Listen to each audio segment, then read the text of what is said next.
Okay. We live? Okay, well, so I would just start off by saying welcome, everyone. Hey, John, so just as a point of reference, we have people are obviously viewing live. Just my question is they are not actually on the Google chat, right, or on the Google Meet, right? Okay, all right. That is correct.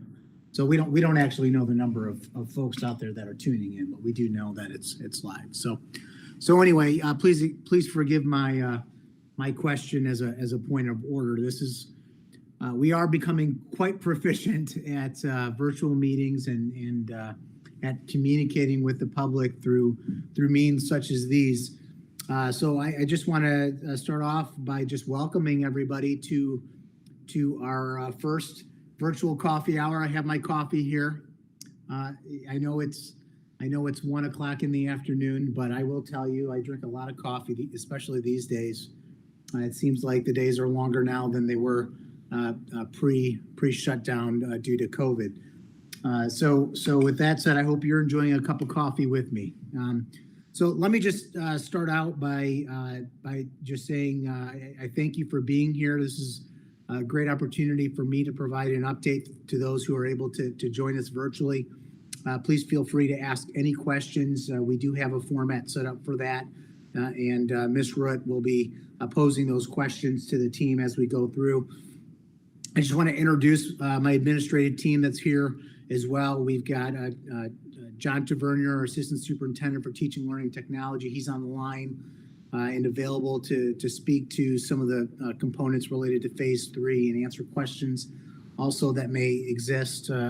Also, Kim Rutt, our Executive Director of Safety, Communications, and Strategic Initiatives. We also have Jeffrey Van Gotham, our Assistant Superintendent of Business and Operations, Relisha Glover-Payne, our Chief Human Resources Officer, and then the person I would be absolutely lost without, Lori Hill, my administrative assistant. So we have all those folks on the line. We'll be taking good notes and hopefully addressing your questions as they arise.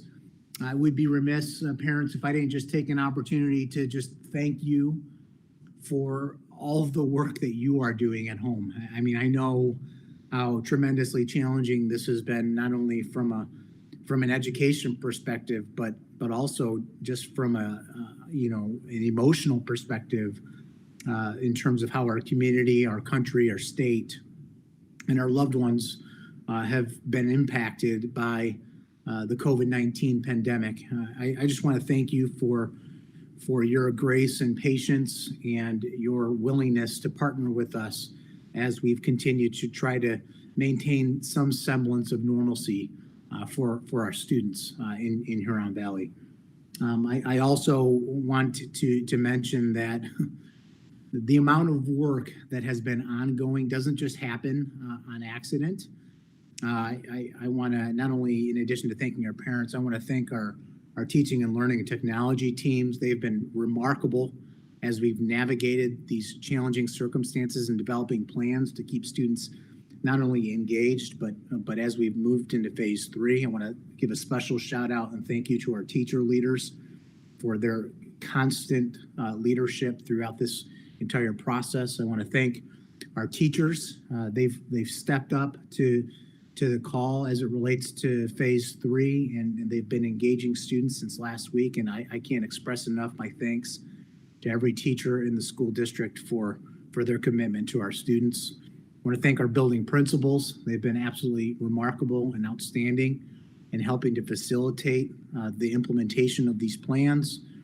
And I want to thank our custodians. You know, the week that we shut schools down, they stayed on the job and they were in our buildings every single day, cleaning and disinfecting every nook and cranny of our buildings. Our food service and transportation departments have continued to be relentless in their service to the community and just delivering meals every single day for our students. Our secretaries who have continued to make sure that staff questions are taken care of, that payroll is completed in appropriate timelines, and our paraprofessionals who continue to serve our students, especially those who may have special needs, and our entire central office team. They've been remarkable as we've continued to navigate these unprecedented circumstances. And, as I reflect on the last several months, it truly shows how much it takes to operate a high-functioning organization like Huron Valley Schools. And so I thank all those groups for the continued steady hand and leadership. So I want to start out with several updates for the community, and then I'll turn it over to my administrative team for any add-ons, and then I'd like to open it up for questions. So with that said, food service update. I mentioned our food service and transportation. I also have to give a shout out to our volunteers who have continued to come in and pack lunches and help with distribution. We have set up 8 locations across the district, and I'm so proud to say that as of yesterday, Huron Valley Schools has distributed over 65,000 meals. That number is just staggering, and it's even more staggering when you think about the number of students that we have in Huron Valley Schools compared to other districts, not only in Oakland County, but across the state. The number of meals that we are distributing has just been monumental, and I can't express enough my thanks to our transportation and food service workers and our volunteers. I truly feel indebted to you for your service to the community. Second update I wanted to spend some time on, and as I mentioned, Mr. Tavernier is on this call, and he'll go into a little more detail as well. Is our learning plan. On March 13th, when the governor closed schools down, we believed that we would be back in session on April 5th. That was our initial thinking. And so the plan that we developed has been strategic, it's been systemic, and it started out with what we call phase 1. And phase 1 really involved engagement activities, and the lion's share of the leadership for phase 1 came out of our teaching, learning, and technology department. They developed content that was a grade band specific, JK through 2, 3 through 5, 6 through 8, 9 through 12. We had 12,300 hits on those resources from the community. Students accessed those resources 12,300 times. So that just goes to show the tremendous amount of engagement and activity that took place in phase 1. And also I would mention that we copied and distributed over 700 paper copies of engagement activities in phase 1. Phase 2, again, I just applaud our teachers from across Huron Valley. We established, in large part this school year, a process called professional learning communities, where our teachers come together in a very organized manner, and they have deep collaborative conversations about teaching and learning, and what that looks like on a week-to-week basis. They look at student assessment data to help make tweaks and modifications to the curriculum, and setting up that foundation, that protocol that we spent so much time on this year was such a blessing, because we were able to seamlessly move into our PLCs, and our teachers met that challenge with ease, and they've continued to meet virtually in their professional learning communities. They've continued to collaborate, and in phase 2, you saw on March 23rd and March 30th, they were pushing engagement activities out to our students and our families to keep students engaged through the first 3 weeks of this closure. I will tell you that despite our hopes of being back in school on April 5th, we anticipated, based upon the rapid nature with which the COVID-19 pandemic was spreading, that we could be out of school for a longer period of time. That said, Mr. Tavernier and the TLT team did a remarkable job continuing to prep in that eventuality. And sure enough, the week before spring break, not more than, I think a day or two before we had planned on spring break, the governor announced a closure through the rest of the school year. And, I just want to say, parents, I heard from you loud and clear the expectation over and over again over those first 3 weeks. You were ready for a deeper, more robust online platform, and I feel like we've really rose to that occasion. And our administrators and our teachers have delivered, and that's what you've seen over the last week and a half or so now has been our phase 3 delivery, which has included daily touch points, daily activities, essential learning, which is new learning as well, including office hours and virtual connections between teachers and student classes. So again, I can't express my thanks enough to the entire professional instructional team across Huron Valley for doing everything that we can in our power to make this as successful as possible. And I recognize that delivering content at home is not ideal. Frankly, if it were a best practice, the research would play that out, and the research does not play that out. So I just want to be clear on that. There is no substitution for highly qualified teachers in classrooms with students. The magic that happens, the art form, the artistry that occurs every single day in our classrooms cannot be replicated with 30 faces or 25 faces, virtually staring at a teacher on the other end. I in my heart, I know that that's not the best way with which to deliver content and learning to children. And I will also acknowledge that the lower the grade level, the more complex that whole approach becomes. And so it's challenging for high school, but it's even more challenging for our elementary staff. And so again, I express my thanks to our parents who are making this work on their end. I know how challenging it is for you, and I think you're probably getting a good sense of the robust, complex nature of the work that we do every single day as a school district. So thank you to all. I want to also highlight our technology department. Remarkable effort over the last couple of weeks. My goodness. We sent a survey out on 2 different occasions. We had over 2,500 people respond to those surveys. Our technology team has distributed over 1,000 Chromebooks. And 81 of those Chromebooks also include connectivity, because we had at least 81 families that did not have access to technology. So we purchased 100 Chromebooks that had connectivity built in, and we are delivering those this week. And we also have established a phase 3 approach. So families, if you're still at home and you feel like you don't have technology for your child to be engaged in the distance learning plan that we've put together, I want to just encourage you to go on our website. There is additional information regarding pickups and requests for Chromebooks at both Milford and Lakeland high schools out of our pools and fitness areas, so that we can continue to practice social distancing and the requirements established by our governor. I guess the last piece I would mention as it relates to the learning plan. Last week in my Friday communication, under the leadership of Kim and the communications team, they put together a really nice toolkit that you can access, and it provides a litany of information from the Learn at Home plan to how you can support your children with social emotional challenges that you may be encountering as a result of COVID, along with a number of other resources and tools. So I would just encourage you to take a look at that toolkit.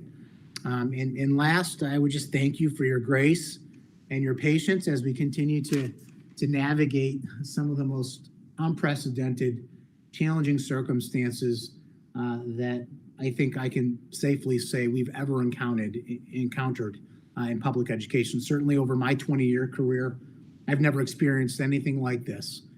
And the challenges that we've had to resolve, I can't even begin to walk through them because there are so many. And so I'm so grateful to my administrative team for helping us get through some of these insurmountable challenges. I want to spend a few minutes touching on bond and sinking fund as well. As we've continued to move the operation of the District 4. We've continued to meet virtually on a number of bond topics with our architects as well as our construction managers. The executive order of the governor technically required us to put a pause on all projects, essentially related to the bond work. But I want to walk through each of those projects and where we're at. But just before the governor issued the shelter in place, we were in the middle of changing boilers and chillers at several of our buildings. And we basically got to the point where those boilers and chillers were disconnected, but then the work was paused. And that is based upon the direction of our governor. We are optimistic and hopeful that hopefully in the next few weeks here, we might see a lessening of those restrictions related to the shelter in place. And so long as, these contractors are functioning under the understanding of social distancing, we are optimistic that we'll be able to begin that work again as it relates to our boilers and chillers. The second major project that we had ongoing related to our stadium work, our turf fields. We are ready to move forward on those projects. And again, should the shelter in place restrictions be lessened, then we can begin that work as early as May, the first week or second week in May. So again, keep your fingers crossed. We are optimistic and hopeful that we will be able to get to that point.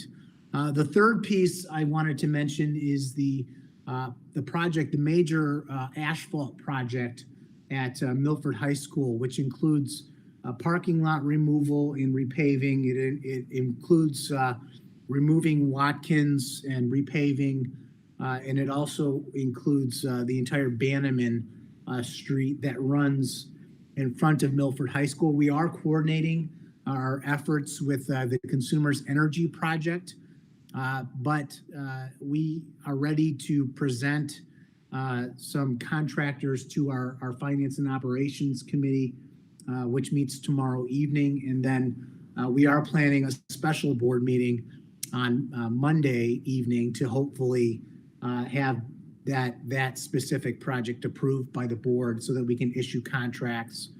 And with any luck, with the shelter in place hopefully being lifted, at least to some extent, allowing us to do some of that work. There are some projects that we may have to temporarily put a hold on as we continue to manage COVID-19 because of those who have not been as productive due to the shelter in place. Some projects, and other organizations in the private sector and the public sector have been impacted. So when things begin to slowly reopen, I would suspect that some of those projects are going to resume, which could put us slightly behind as it relates to some of the bond work. Last thing I wanted to touch on related to the bond and sinking fund work. I just, again, want to sing the praises of our business and operations department. Mr. Van Gotham, our assistant superintendent, and his entire team for not allowing anything to drop as we've continued, as I mentioned, to manage some of the most challenging circumstances that I certainly have ever dealt with. And I just want to rest assure the community that your bond dollars are hard at work, and they will be hard at work. We will immediately begin getting projects completed and complete the promises that were made to the community as a result of your supporting the bond and the sinking fund projects. So I can't thank you enough for your support of Huron Valley Schools. Last thing I would speak to, I don't have any definitive data to share with you, but I wanted to touch on legislative update. As if in the past, we feel like some of the news has been doom and gloom related to the way with which schools are funded, especially in Huron Valley, being in the bottom third foundation allowance districts in the state of Michigan.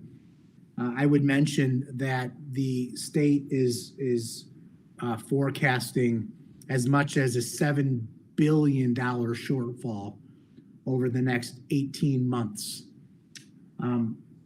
I think it goes without saying that that will have a drastic impact on the way that we do business in Huron Valley schools. I've heard predictions that have said we could be facing per pupil cuts in the range of what we experienced in 2008, 2009, which is sobering because those cuts were in the ballpark of $500 per pupil. That's literally millions and millions of dollars to Huron Valley schools. So we are monitoring the financial situation very close, and we are going to be collaborating with our Board of Education and keeping them up to date as we move forward with adopting a budget for the 2020-2021 school year.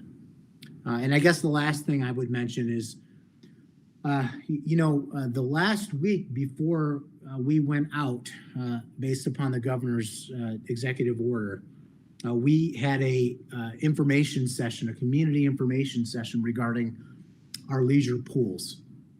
That was March 9th. We held that event at Oak Valley. It was video recorded and it is televised on HVS TV.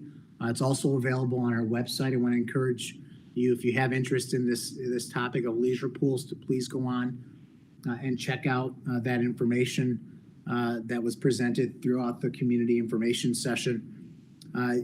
We had hoped that we would be back to normal business on April 5th, as I mentioned, and that our board meetings would be held face to face. Unfortunately, it does not appear that we are going to have that opportunity this school year. That said, we have been hosting our board meetings virtually. I feel like they've gone very well in terms of giving the community an opportunity to make public comment. We've had public comment certainly at the first board meeting. I don't believe we had any public comment at the second one. But my point in sharing that is, during the last board meeting on April 13th, our Board of Education asked that we bring the next steps related to the leisure pools, sort of the culminating presentation as it relates to the conversations that we've been having since November, in order to give the board a recommendation for how we move forward. So on May 4th, we will be doing that. And we did send a communication out to the entire district explaining the rationale for that. And again, we've encouraged folks that are interested in making public comment to follow the process and filling out that form and using the opportunity to share any public comments that might be out there. So with that said, I'm going to actually ask, I'm going to start with Mr. Tavernier and ask if he has anything additional to share as it relates to our Phase 3 Learning at Home initiative. So, John, if I could turn it over to you. Sure. Thank you so much, Dr. Salah. I appreciate the opportunity to speak to parents in the community about the work that we've been doing as it relates to teaching, learning, and technology across the district. As Dr. Salah mentioned, we did take a three-phased approach to this, with Phase 3 really starting on April 13th last week. And the feedback from our community has really been so supportive, and we appreciate that. Our teachers are working really hard to flip their instructional delivery model, move from face-to-face teaching and learning to a virtual model. And as Dr. Salah mentioned, in some grade levels and at certain subjects, it's easier than it is in others. And so I really have to give a shout out to our teachers for being creative, working together in their professional learning communities, and really seeking solutions together as a team on how we can support each other and support our students and our families in difficult circumstances. And so we're really been happy also with the response from our technology support, our tech team, getting the Chromebooks out. We really want to make sure that we're able to meet the needs of all of our families, and whether it's additional Chromebooks that are needed at home, or as Dr. Salah mentioned, internet access, we have those options available.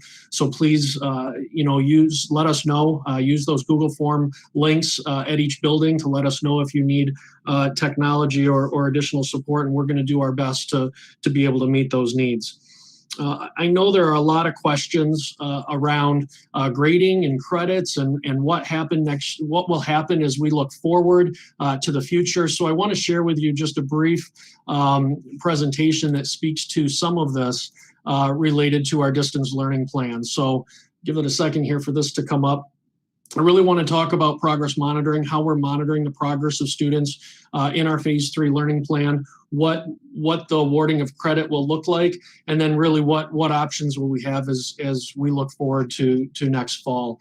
So this is just an overview, kind of a high level screen, looking at over the next 8 to 9 week period as we go through till June. Our professional learning communities are meeting weekly. So these are our teachers working collaboratively together, all the 4th grade teachers in a building, or all the science teachers teaching biology at the high school, all getting together and working through essential learning objectives and determining what those essential learnings are each week. I know that parents, you're receiving those emails, maybe a lot of emails. We've tried to address that by collapsing everything once a week, where you're getting one email from the principal at the beginning of the week on Monday to help you kind of organize your activities, your lessons, and your schedule for the week. So we've done that. We've also established a schedule across the district for elementary, middle, and high school teachers to be able to engage with students live in a virtual setting, but at the same time, so that they're available to students. And we've done that in a way so that elementary and middle and high school are at different times. So again, with families with multiple children, to try to help manage that schedule while you're at home. And so that's just a quick overview of those common elements. When we start talking about grading and awarding of credit, we wanted to emphasize the following points. One is do no harm. We know that everybody is in different situations. We know there may be families out there that are impacted by this COVID-19. And so we want to consider that compassion over compliance, and understand if students aren't able to engage and participate at the level others are, that's okay. That we're going to do everything we can to support families and support teaching and learning, and consider the difficulty that might be in some of our families.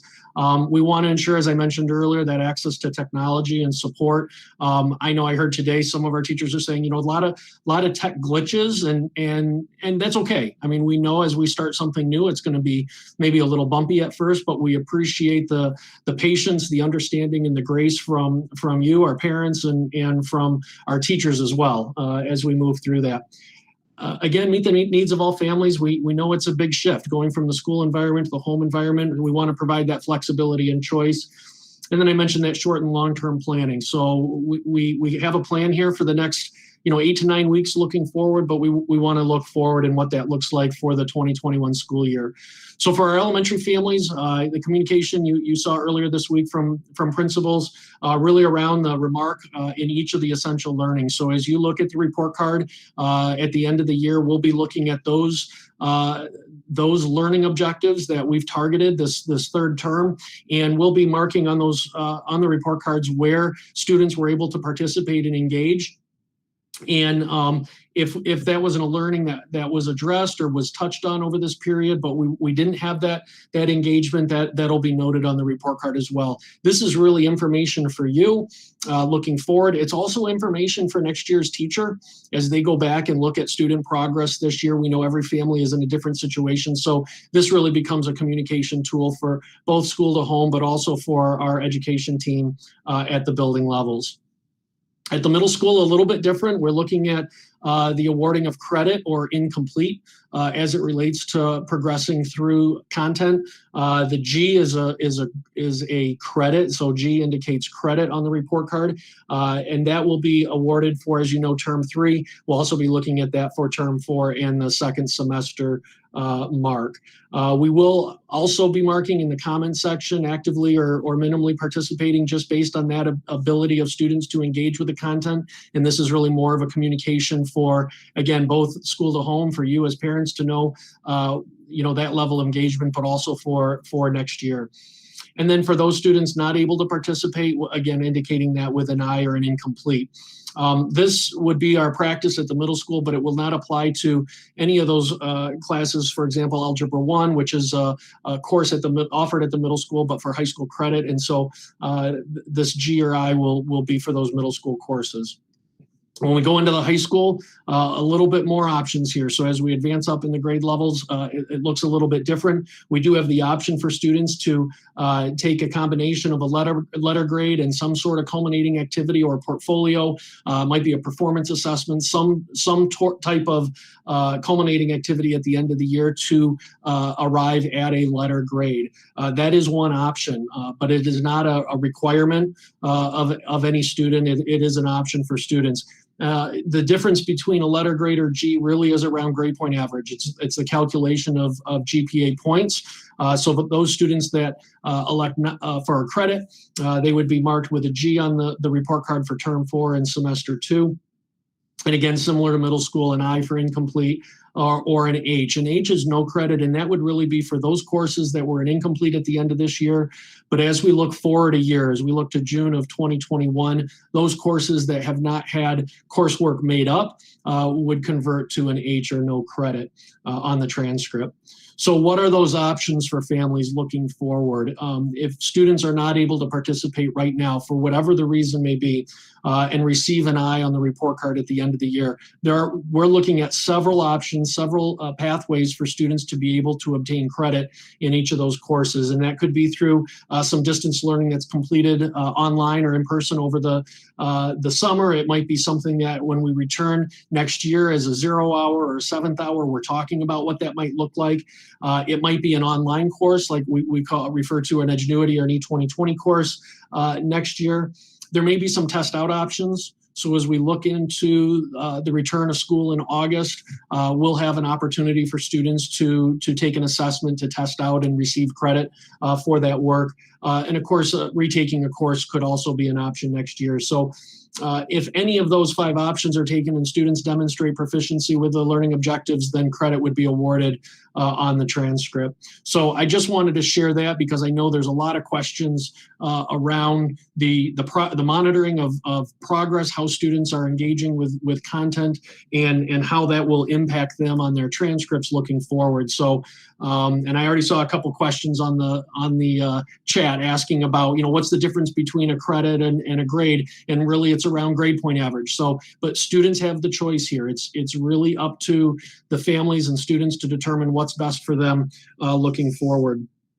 So I think that's a real quick high level. Dr. Salah mentioned some folks that really need to thank, our teaching learning technology department, with several directors and teacher leaders in the department that have really put a lot of time and energy and effort into researching and coming up with these guidelines and practices as a district. And I can't say enough how appreciative we are of their dedication and their work. Our principals, our teachers to lay this out. I need to also thank Tricia Rayner. Her leadership from our Huron Valley Education Association has been truly fantastic, and we really appreciate the collaborative nature of working with our HVEA. So with that, I'll turn it back over to Dr. Salah, but that's a quick high level on our instructional teaching, learning, and technology activities. Thank you, John. Really appreciate that, and I hope you were able to address some of the questions that may exist out there, but certainly we're willing to take questions at the end of this as well. So Jeffrey Van Gotham, our Assistant Superintendent for Business and Operations. Jeffrey, I'm not sure if you have anything to add. I know I touched on the bond pieces as well as some of the financial pieces related to the legislature in food distribution. Is there anything else that you wanted to touch on there? Yeah, real briefly, Dr. Salah, thank you for the time. As far as it goes and relates to our food service and our distribution schedule, we just want to remind our families that anyone is eligible to pick up meals from those sites on any given day. So it's not a basis of income qualification or if you're on free and reduced meal programs, that we really encourage anybody who needs a breakfast or lunch for their kiddos to go ahead and go up there and utilize that resource that the district is able to provide. And again, going forward, your income situation may have changed. Look for the district to provide some communication on being able to apply not only for free and reduced, even if it's for the remainder of this school year, but also for the EBT card process, which is acting like a purchasing card that will allow families to not only basically have credits towards buying groceries and things that they may need for their homes. The district will put something out. There's some new activity that's just taken place within the last couple of days. So to look out for that. And then as it relates to, excuse me, the bond and sinking fund, I know there's probably some anxiety out there as a district, but be assured, as Dr. Salah has mentioned, that we will do everything in our power to keep these projects moving forward in a timely manner. And that as soon as workers are available to do that work, we will be working as hard as possible to make sure that these projects that we have assured the community will be developed are indeed developed to the satisfaction of the community. That's it, Dr. Salah. Thank you. Thank you. I appreciate that update. You know, I wanted to also take a moment and just, you know, talk to our seniors out there, our graduating seniors. You know, this has been difficult for a lot of folks, but I know how challenging this has been for our students, our seniors in particular. You deserve to be celebrated for your accomplishments, and I just want to first and foremost applaud you for keeping the best attitude that you possibly can, given these unprecedented circumstances. We are working on some ways with which to honor you. I mean, my hope is, frankly, that the shelter in place is lifted, and it would be wonderful if we could actually do something in person this summer. I don't know for certain if that's possible or not, but if it is, you know, we're committed to a graduating ceremony. We're committed to honors ceremonies.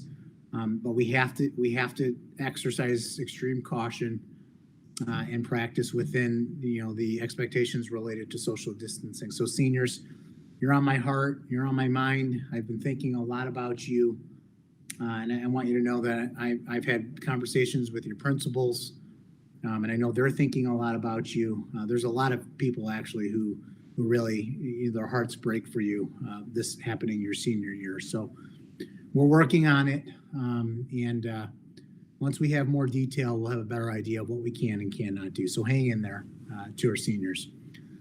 So we've covered the major topics. I guess at this point, I'd like to open it up for any questions, and we have Kim Rutt, who's moderating this for us and navigating the questions that are coming in. So. Kim, I turn it over to you at this point. Great. Thank you, Dr. Salah. And I would just say before I start with the questions, I also wanted to let folks know that on our website, there is a COVID-19 image. And if you click on that image, you can find all the communications that we've put together since the start of this pandemic and schools' response to it.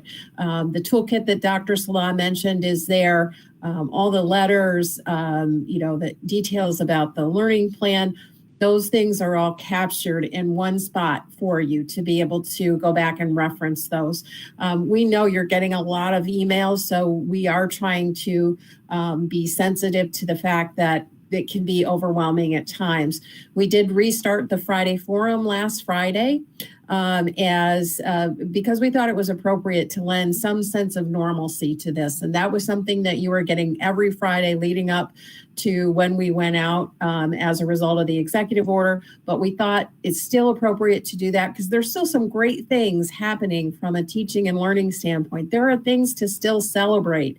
And we wanted to be sure that we were still celebrating those things. So with that, the last count, there were about 212 people viewing. So that's wonderful. That means that people care, and that's great to hear.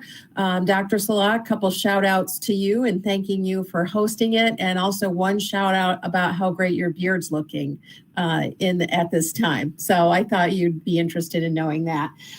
John, it's no surprise that there are a number of questions about grading and credit, and some of this you've touched on, but these questions may just give you an opportunity to sort of re-emphasize some of those things. The first question is, can you explain the advantage or disadvantage of our seniors working for a letter grade versus quote unquote G credit, specifically if they have been accepted to their respective colleges? Yeah, it's really uncertain times, right, as it relates to college admissions and how colleges will be looking at grades and credits on transcripts during this time.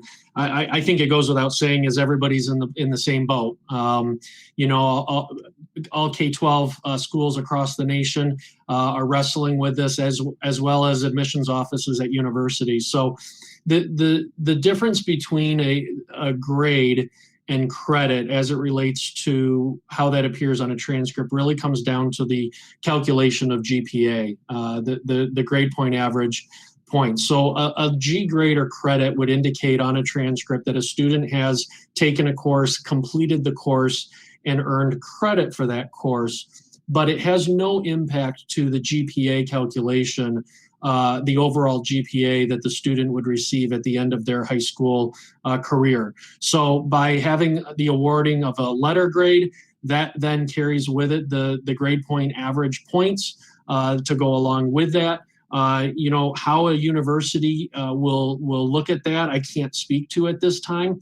I know there may be some implications for scholarships, perhaps, that students might be looking at. And so those are the types of things that would come into a consideration or a decision around whether or not to accept or take credit or go for a grade. I think if a parent or a student has any further questions or really is unsure, or they want to talk more specifically about their situation, to definitely reach out to their counselor, their high school counselor at both Milford and Lakeland High School, and they would be able to help navigate that decision for them.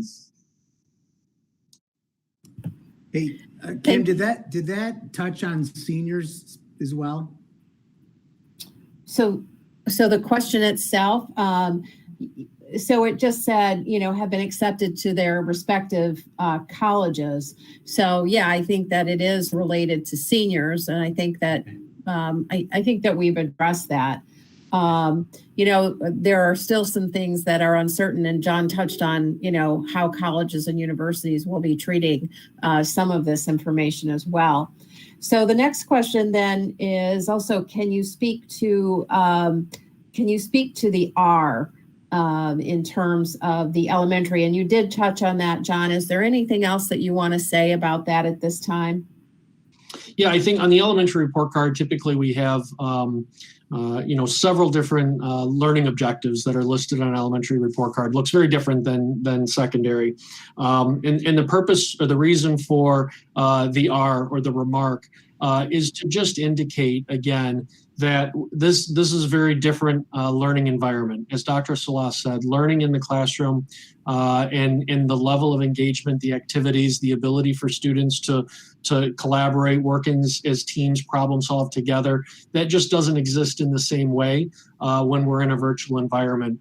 And so that's really the decision, why the decision was made, rather than having a beginning, progressing, achieving type of mark on the report card, to go with a remark and really indicate where students were able to participate and engage with the learning that's being provided in this virtual environment. So not every report card line item, or not every learning objective is touched on in every term. So we have 3 terms in the elementary.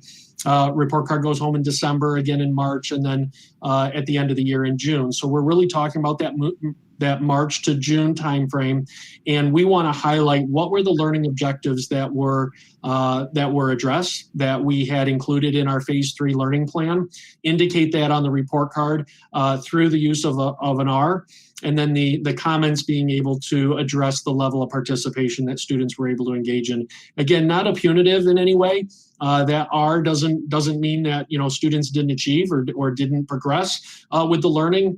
We're simply indicating on there that those were the learning objectives that were touched on during our phase 3 learning plan, and that's really a communication to you as the parents, but also to future teachers next year, because we know when school resumes, when we get our kids back into our classrooms, we know we're going to have to revisit. We're going to have to go back and do some reteaching, some learning of content that maybe didn't get to the level of depth that we know is needed before students will be able to progress forward with learning. So that's really the purpose and the reason for having the R mark on the elementary report card. Thank you, John.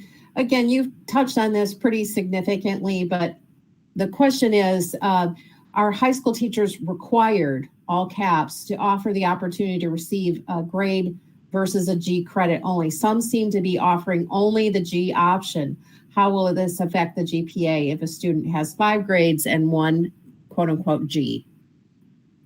Yeah, so all students have the option of selecting either a grade or a G credit or incomplete if they're not able to participate in the phase 3 learning plan. So students that want to earn a letter grade on their report card, and we're talking about 9th, 10th, and 11th graders now, each teacher will have that option available. Students will need to declare that option if they want to participate in a portfolio, culminating learning activity, or other final assessment that's being put in place. The teachers will determine how that grade would be determined, how that will be calculated, but the students have the choice to opt in for that letter grade, or to just participate with the learning objectives and take a G or a credit for the semester. So that is an option in all of our classes.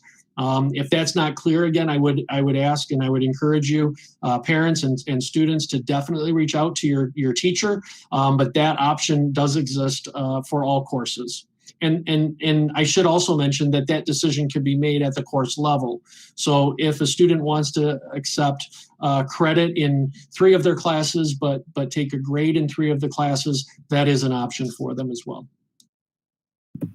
Thank you, John. The next question is, when will the Presumptive 2021 calendar be posted? Dr. Salah, you want to take that one? Sure. So the calendar is an item that is subject to bargaining. It has frankly been challenging given the shelter in place to manage some aspects of the bargaining process. But I can assure you in the listening audience that we have started those conversations and hope to continue moving forward to have a calendar for you shortly. But I would put a pin in that. These are tenuous times. There's a tremendous amount of uncertainty as it relates to what bringing the economy back into operation will look like, and there's no difference as it relates to schools. I don't know what next school year will look like exactly as I sit here on this call with you. We don't know what the social distancing requirements will look like should we open our schools. I think there are tremendous implications, and we need additional guidance. So even if we were able to release a calendar, that's all subject to the current pandemic that we are operating under. And should there be limitations in terms of social distancing, and we can't bring schools online in the way that we normally bring schools online, then there may have to be some alteration. So we have more work to do there. I wish I had a clearer answer for you. Thank you, Dr. Salah. The next is actually a comment, and I'll give a shout out to Senator Jim Runstead, who is actually viewing the live stream. And Senator Runstead says his daughter is really enjoying the online learning and the online format that we've brought. And he also says that he'll continue to fight for funding parity for Huron Valley schools. And so I thought you would be interested, we would all be interested in knowing that. And thank you, Senator Runstead. The next question, and there's also a comment from a special education parent who says, extremely grateful to the adult transition program, special needs program teachers' efforts to keep them as engaged as possible in a program that is high touch and high volume hands-on learning. So I thought Mr. Tavernier would be happy to hear that as well. The next question is, for a student who opts for a letter grade obtained term 3 included in final class grade calculation, or as a final grade based solely on term 4 online learning, GPA impact for senior or for juniors. So I think there's some question about that. John, I know you touched on that a couple of times. Do you want to say anything additional about that? Yeah, so all students at the middle school and high school were awarded credit for term 3. And so I know that creates some confusion. Like, what does that mean, right? Because we were the shutdown of schools occurred on March 12th, March 13th. We had not yet completed term 3. And so, as you look across the district in classrooms at various levels of getting through the content, getting through curriculum, in some classes, maybe an assignment was due the following week. And so it would have been unfair really for students not to have an opportunity to complete that work, to complete their, progression through the content, to be awarded a grade for term 3. So the decision was made to award credit for term 3, but all of the grades that had been earned between the start of the term and up to March 12th, which was our last day of school where we were face-to-face, those grades are still in the grade book and are still applicable towards a final grade in the course should a student choose to elect a grade option at the end of the year. So any coursework that was submitted, any grades that were earned as of March 12th would be calculated into a final grade along with work that's now completed as part of the phase 3 learning plan. So again, the level of what that looks like, the weighted formula, all of that, just like, in normal circumstances, the teachers will determine, those weightings and percentages and homework versus assessments versus projects, those kinds of things would all be determined at the classroom level by teachers. These types of questions, if you're unsure or uncertain, certainly reach out to your teacher to find out how those grades will be calculated into a final mark. But any grades that were earned in term 3 are essentially still in play, so they're still valid, and those would be calculated into a final grade at the end of the semester. John, you might as well stay on. Will outcome of assignments be posted on Skyward by all teachers? Yeah, so most, I don't know when we say all or never or any, it's hard. There may be some teachers that are utilizing some other methods for communicating with students. So while most of our teachers at the secondary level do use Skyward for communicating those courses and those assignments, often there are other methods that are used at the elementary. So Class Dojo or Seesaw or some of those other tools may be used to communicate progression through assignments. So I would say at the secondary level, yes, the majority, I would probably be tracked in Skyward, but I can't say for certain all. Again, if you're not sure or you're what would like to know how your teacher will be communicating that to you, please reach out to them.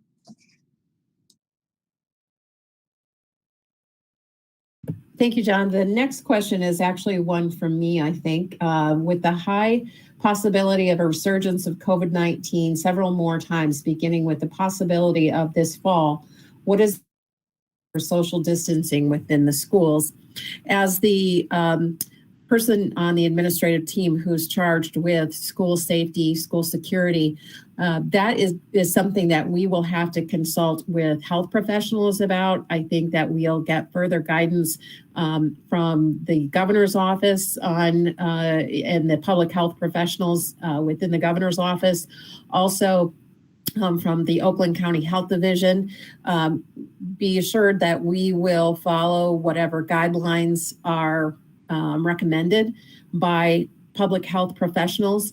It is something that we've started to talk about as an administrative team in terms of what our cleaning protocols look like.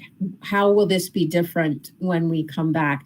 While we don't have, those plans finalized because we just don't have all the information we need to have, that's certainly something that we'll be thinking about, through the spring and through the summer, and we'll be able to communicate that effectively to parents when we return in the fall.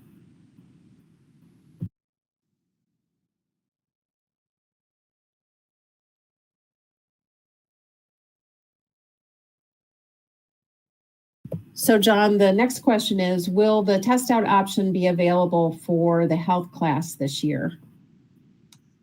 Yeah, so test out option is typically available. We provide an opportunity for students to test out of courses in June and in December. We have not made final decisions yet on the timing of that, and some of it really will be dependent on the governor's order and when we are able to make decisions about students coming in to take those test outs. But we're thinking right now that we'll be shifting that June option to August, so students would be able to come in, take the test out for any of the courses that normally we would have that opportunity in June. So more to come on specifics around test out and the time that will be available.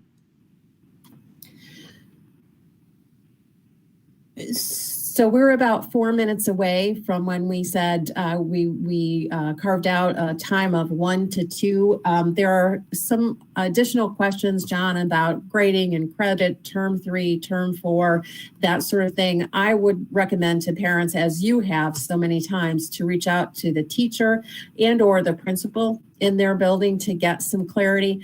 And so, and this isn't the last time we will be doing one of these coffee hours as well. And so I know that there are some additional questions that we weren't able to get to, but we will be able to download the chat option so that we can see all of them.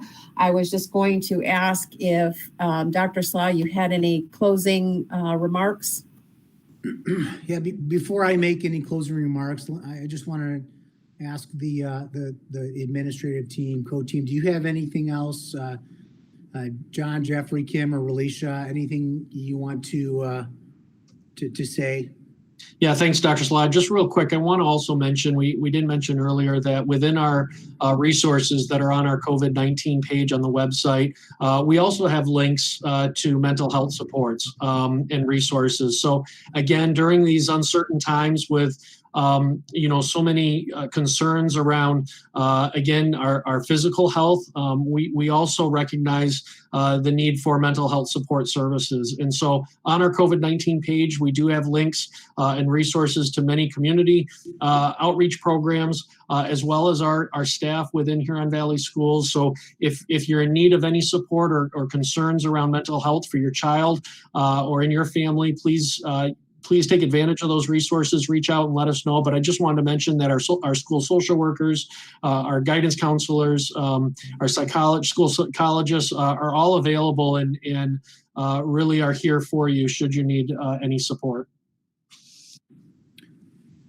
Thanks, John. Jeffrey, anything else? I'm all set, Dr. Salah. Thank you. Thank you. Kim, anything else? I'm good. Okay, Relisha, anything else? No, I'm good. Thank you. Thank you. So I would just close by saying, to our families, our parents who were able to tune in today, thank you so much. We appreciate your partnership. We acknowledge how challenging this situation is, and we thank you for your patience and your grace for all of us as we've maneuvered through, some challenging circumstances. I also would like to say that I recognize that there's uncertainty regarding some of some of the questions that were posed. And I want you to know that as your superintendent, and I know the administrative team feels the same way, we are committed to tackle each one of the issues that come up. We have a dynamic team from across the district, including our Board of Education, including our teachers, our building administrators, all of our bargaining units, and everyone has been more than willing to be reasonable and come to the table and think of outside of the box solutions to help continue to serve our constituents, which are the students and our families. And so with that said, I just want to continue to wish you well wishes. I hope you remain safe and healthy, and we will host another one of these virtual coffee hours at some point over the next 2 or 3 weeks. So thanks so much for tuning in. Take care.